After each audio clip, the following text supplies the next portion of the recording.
अभी आप सोच रहे होगे ये लड़की पढ़ाई तो कर ही नहीं है, ये क्या फालतूगिरी कर रही है। Yes I can do it, I will do it, 90% आई, ये वो ये। सो फोक्स, हम पढ़ाई तो कर ही लेंगे, पढ़ाई तो हमें करनी ही है, बट उससे भी ज्यादा इम्पोर्टेंट सीएफए के एग्जाम में होता है एक अच्छा माइंडसेट, एक पॉजिटिव माइंडसेट। अब ये पॉजिटिव माइंडसेट आखिर जरूरी क्यों है और हमें इस वाले माइंडसेट की जरूरत क्यों है?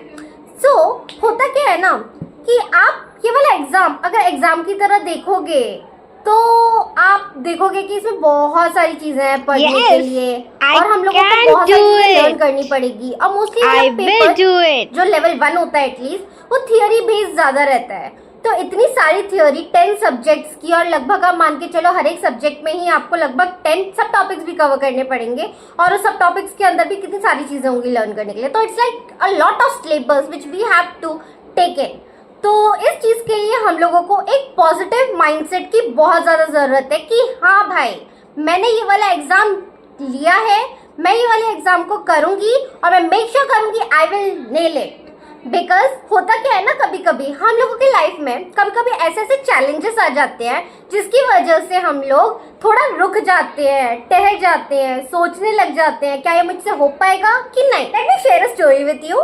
तो हुआ क्या था, मेरा एग्जाम था फेब 2024 में, जिसके लिए मैंने रजिस्टर किया था अगस्त 2023 में। तब मेरे को नहीं पता था कि मेरी जॉब अचानक से चेंज हो जाएगी। What I mean to say by saying this is कि कभी कभी आप जैसे प्लान करते हैं वैसा आपके साथ नहीं होता है, राइट?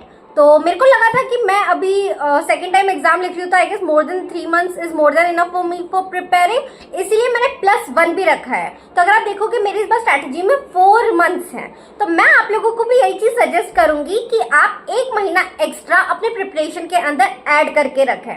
जैसे मेरे साथ हुआ था, मैं बहुत ज़्यादा मोटिवेटेड थी, मैं मस्त पढ़ाई कर रही थी। आउट ऑफ ब्लू मुझे अक्टूबर 1 से पता चलता है कि मैं दूसरी टीम में मूव हो रही हूँ और इस चीज़ का मुझे आइडिया ही नहीं था जब मैं अपनी प्रिपरेशन कर रही थी। तो इस वजह से मेरे को मेंटली बहुत ज़्यादा स्ट्रेस हो गया था।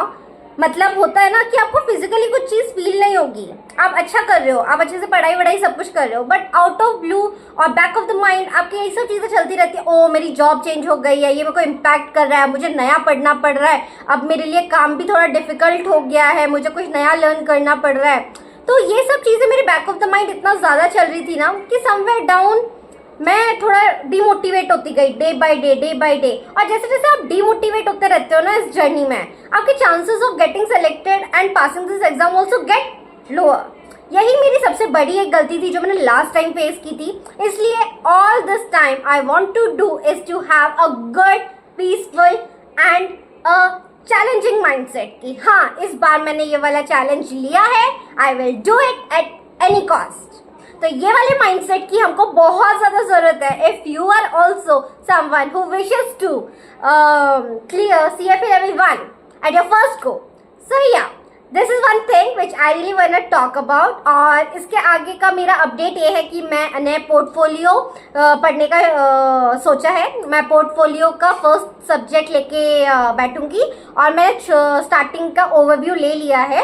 तो मैंने देखा कि ये वाला जो पोर्टफोलियो का प्रॉपर पूरा है हम लोगों का subject, it will take a week to complete. तो मैं इस वीक के अंदर पूरा का पूरा पोर्टफोलियो चैप्टर को कंप्लीट करूंगी, प्लस साथ ही में जो भी हम लोगों के इंस्टीट्यूट मटेरियल के क्वेश्चंस होते हैं हम वो भी सॉल्व करेंगे।